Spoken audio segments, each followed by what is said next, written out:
Today, I'd like to talk about the choice of happiness. As we wake each morning, we're handed the reins of the day. We can opt to stride in faith, embracing joy, anticipating blessings, or we can opt for the dismal path, riddled with defeat, fixated on our troubles. Happiness isn't a default setting, it's a conscious decision. We can't simply roll out of bed and expect joy to knock on our door. We must actively declare the tone of our day. Right at dawn, we must resolve, I'm going to seize this day with joy. I'll seek the silver lining, count my blessings, cherish my loved ones, and relish every moment. If we fail to chart our course, circumstances will gladly take the helm. Every snag will loom large, every inconvenience a testament to our misfortune. Thoughts like, I dread the commute, this traffic is unbearable, nothing ever goes my way, only serve to anchor us in despondency. We may not realize it, but with each negative musing, we're consciously choosing a gloomy outlook. The ancient text reminds us, joy comes in the morning. Each dawn, a fresh batch of joy is dispatched our way. We can shrug it off, thinking, not for me, my troubles are too many. Or we can embrace it, affirming, life may not be perfect, but I know who holds the reins. Despite the hurdles, I'll relish this day. This attitude echoes the resolve of David, who faced myriad adversaries, battling armies and enduring slander. Amidst all challenges, he proclaimed, today is a gift from above, and I'll embrace it with joy. Despite daunting circumstances whispering despair, fear, and isolation, he didn't succumb. Instead of narrating his woes, he declared his faith boldly. Despite the odds, I choose happiness. Despite slanderous tongues, I choose happiness. Even if my kin doubt me, I'll seize this day with joy. Happiness requires intentionality. In life's tapestry of betrayals and setbacks, one must assert, I refuse to sour over what's amiss. Neither workplace woes nor adversities will steal my joy. I'll rejoice. I'll find gladness. I'll savor this day. Remember, your will surpasses your emotions' sway. David, when he penned these words, didn't feel jubilant, yet he proclaimed, I will rejoice. Don't await happiness to befall you. Decide to embrace it first, and it shall follow. You might feel disheartened, much like David did. Valid reasons exist: life's unfairness, grief's grasp, and bleak prospects. The adversary wishes to shackle you in perpetual despondency, whispering, this is your lot, enduring days in bitterness. Defy it. Ignite your will. I'll choose joy. I'll relish today. I'll dwell on God's goodness. Let your will dictate, overriding fleeting emotions. True maturity lies in finding joy amidst life's storms, irrespective of circumstances. Joel, my joy will return post-pandemic. I'll find happiness post-graduation. Winning for the Texans? It'll be a while before I'm in high spirits.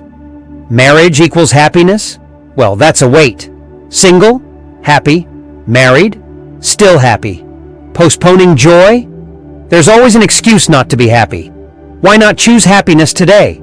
Not later when the sky clears, not after the boss changes, not post 20-pound weight loss, not upon promotion. Today's the day the Lord's given. I've learned if you can't find joy where you are, you might not reach where you aspire. Hate this job, dislike this place. Try a fresh perspective. Thankful God for this job. Help me guard my joy from these joy stealers. A positive attitude where you stand is a seed for change. But if bitterness prevails, find joy where you are. Dream house? Not yet, but content in this apartment. Not hitched, content in singleness. Health issue lingers? Yet, God, I choose happiness amidst change. Your happiness, your call. It's not on anyone else. You're as happy as you decide.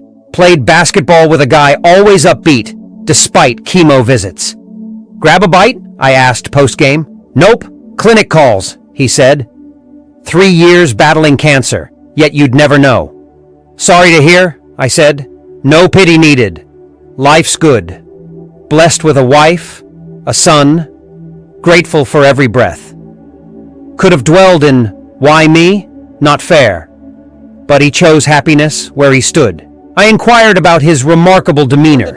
He shared, "Each morning upon awakening, I ask myself, do I opt for despondency or embrace joy? I opt for joy. It makes me ponder how much more fulfilling our lives could be if we followed his lead and commenced selecting happiness. Adversity is unavoidable. I can't promise that faith will shield you from trials, misfortune, or betrayal. Yet I assure you, these adversities need not steal your joy. Your happiness lies within your control. As David proclaimed in Psalm 144, "Blessed are those whose God is the Lord." Sometimes circumstances appear bleak, offering no cause for celebration. Battling illness, enduring a pandemic, facing workplace challenges, nothing seems auspicious in these scenarios. However, our source of happiness stems from the sovereignty of our God. He reigns supreme, governing the cosmos. He sustains us, heals us, defends us, and charts our course. We find solace in the fact that the mightiest force in the universe stands by our side.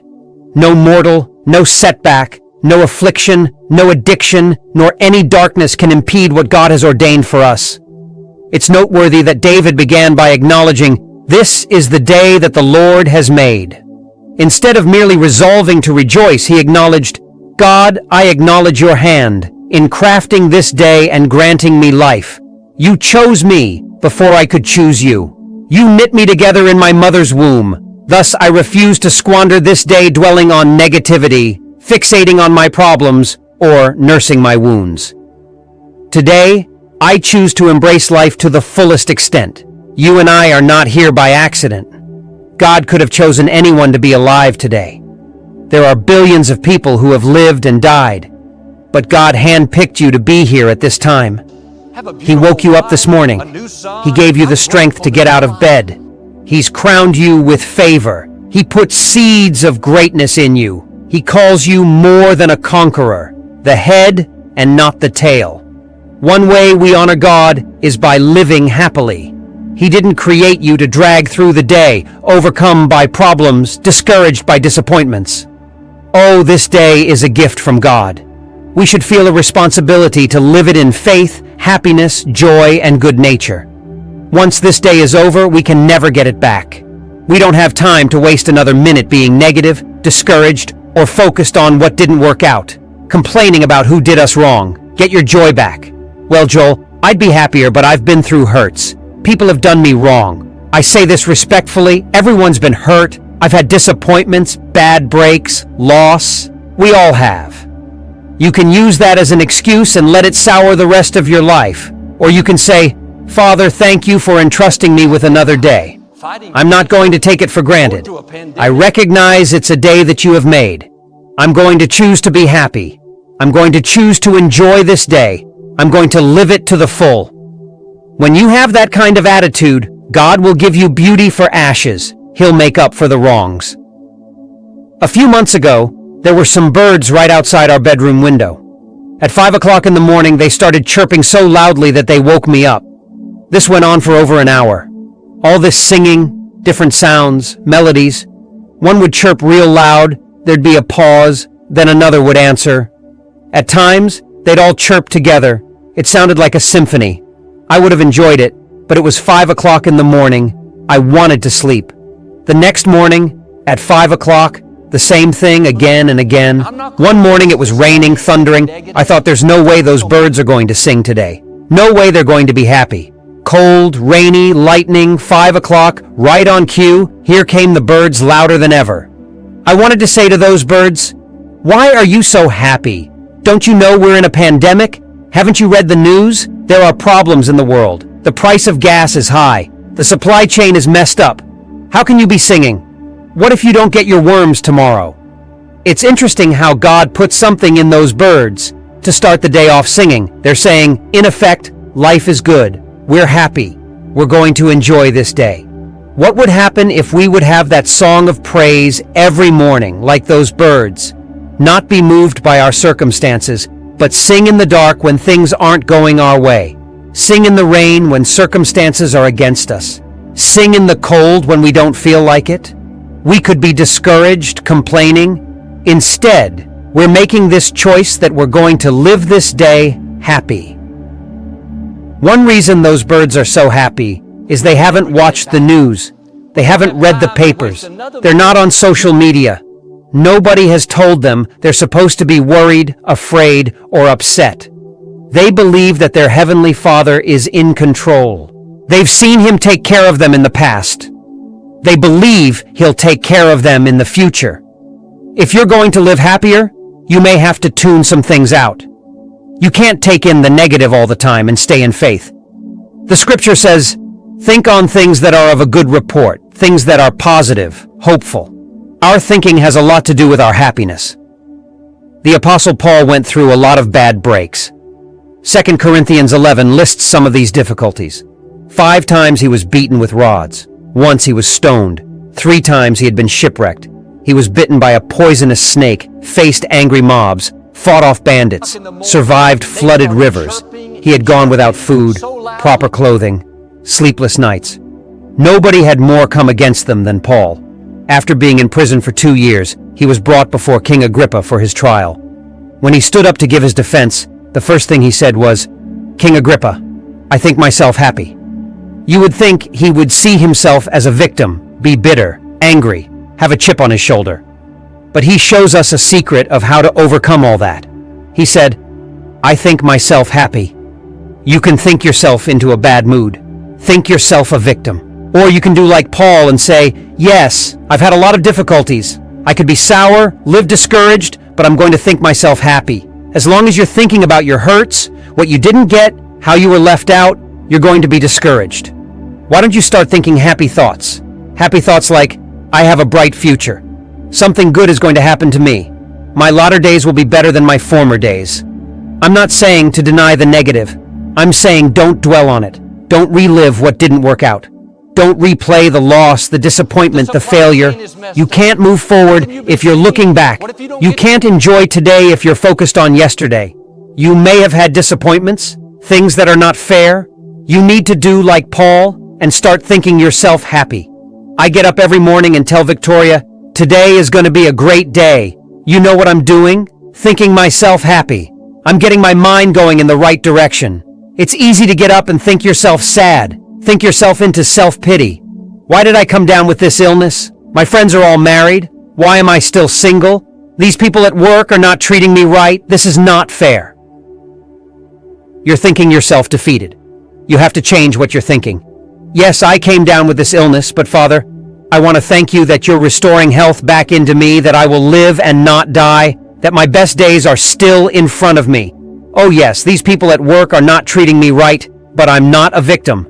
I know I'm a victor. God, you're my vindicator. You said you would always cause me to triumph. Happy thoughts are, God, I'm grateful to be alive. I'm excited about my future. I believe you're taking me from glory to glory, that I haven't seen or imagined the great things you have in store.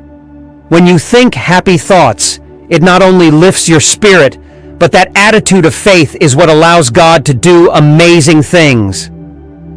After Paul gave this great speech to King Agrippa, he was sent back to prison. His prayer wasn't answered. You would think now he would surely be discouraged. Surely he'd be complaining. No, in prison he wrote, "Rejoice in the Lord always." And again, I say rejoice.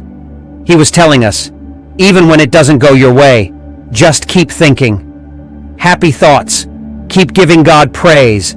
Keep thanking God that He's working. Keep being grateful when you could be complaining. Keep thinking victory when you're seeing defeat. Happiness is not dependent on what's going on around you. It's dependent on what's going on in you. What kind of thoughts are you thinking? I'll never get well. I've had this too long. You're thinking yourself discouraged. I can't break this addiction. It's been in my family for years. You're thinking yourself limited. I can't be happy, Joel. I've been through a lot of loss, a lot of heartache. That's not how your story ends. Here's a key. You have to give yourself permission to be happy. Sometimes we buy into the lie that we're not supposed to be happy. We've been through too much. We've made too many mistakes. If we're happy, people may not understand. Can I tell you you're supposed to be happy?